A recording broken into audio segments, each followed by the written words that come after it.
name is Stephen Crane, and this video is part of my tutorial series on how to use Fight the Dragon's ACK level editor. In the previous video, we went over NPCs. Before that, we covered enemies, and static props, interactable props, and so on. So if you've missed any of those, feel free to go back. It's all in the playlist on my YouTube channel, so just pull that up, and it has everything in order that we've gone through so far. Like I've been saying, we're going to cover the logic in the next, or begin to cover it in the next video. It does have a lot under it, so it will take a couple videos to kind of get through it all.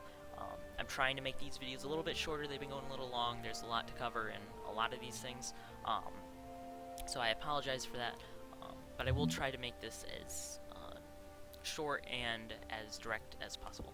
So let's get into it without any further ado. So under VFX, you have two options. You have time of day and you have environment effects. I covered this quite a bit in the first video, but I would kind of want to rehash it.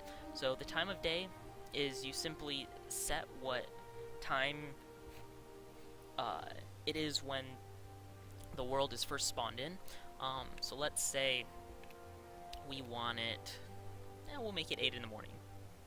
You can set it any time along this period, and the thing about the logic is you can actually use triggers and only triggers. That's a big thing, is that you can only change time of day with triggers to either progress or revert, or to jump twos. So you can either make time go forward or back. Some situations where I use it is I kind of use it more for effects. So like you get into a battle-torn area where there's a lot of fire, a lot of smoke, I'll end up adding a dust particle effect and advancing the time of day to like an evening, so it has that reddish hue to it, where it's more because of what's going on than the actual time of day. And then when I leave that area, I'll revert it back to what time it was. Something else that's a part of the time of the day is the natural progression. You can set it to progress through the different times naturally. So if I put it at 1 hour every 10 seconds, that means every 10 seconds that I'm in the level, the time of the day will proceed by 1 hour. So now that I've set it to that, let's just kind of sit in here for a moment. Every 10 seconds it will increase a bit. If you watch the shadows, that's the biggest kind of giveaway for the time of day. You can kind of see them moving. So we're almost to about noon, but a little bit longer. And so yeah, it's naturally progressing through the day. Now it's at a very quick rate because we did it for every 10 seconds. You can change that to be much slower. I want to say it goes as slow as a minute. Oh no, I'm sorry. It's every 100 seconds is the slowest it'll go. So that means every 100 seconds that you're in the level, it will progress 1 hour. However, if you're influencing the time of day with triggers, you can only set it to specific times, which is fine if you enter an area and you want it to like jump to a specific time of day, but keep in mind, if you don't set up your triggers properly, it will do that every time you step into that trigger, which means that you'll get a lot of day jumping, especially if you set it forward and then your time progresses forward once and then you step back into the trigger and it sets it forward again. It will go through the entire day cycle to get back to that point, and that's why there are the go back 2 times, is that way it doesn't go through the entire day cycle just to get to the point just before you were at it. So typically what I'll do is I actually have it at a fixed time, and then I set it based on specific events. But you can do it however you want. It is kind of a nice visual effect to see time naturally progressing through the day. The other part of VFX is the environment. So with the environment, you can do different particle effects that are worldwide. So if I turn rain on, no matter where I'm at in the world, even if I'm like teleported to an interior of a building, um, it's still going to be raining. So that's another thing that you kind of have to influence with your triggers is when you're in a building, make sure that you turn off effects unless you want that effect playing in the building.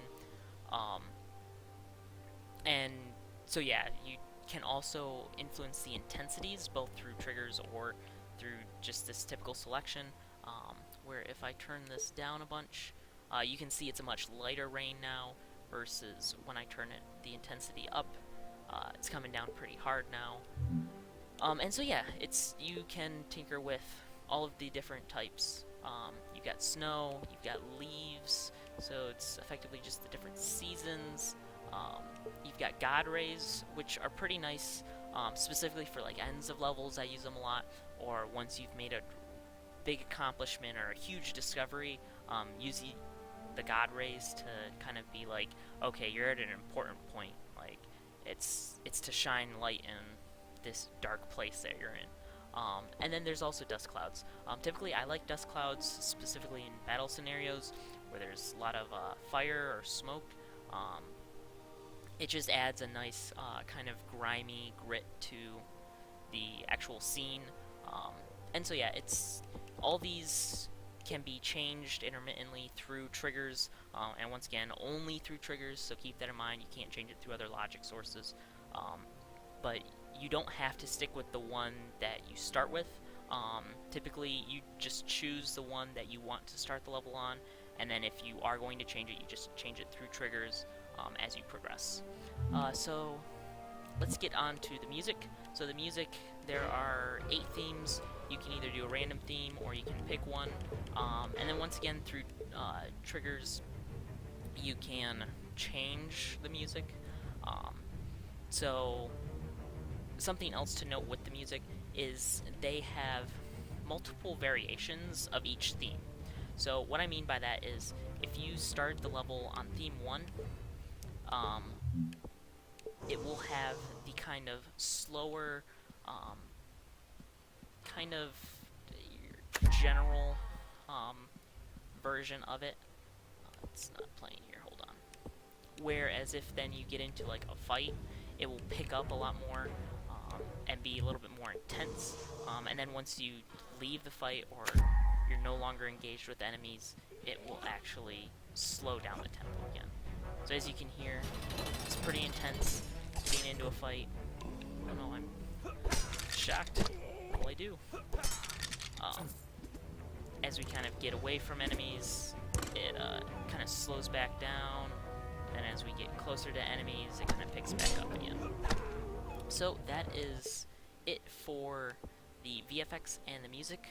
Once again, I'm hoping that you are all finding these videos helpful in learning the ACK level editor for Fight the Dragon. It's fairly straightforward. Once again, if there's anything that you want me to cover, please, please, please leave it in the comments section below. I'll be more than happy to address it either in a video or directly to you. But yeah, thank you again for watching. I hope that these are helpful to you, and I will see you in the next one.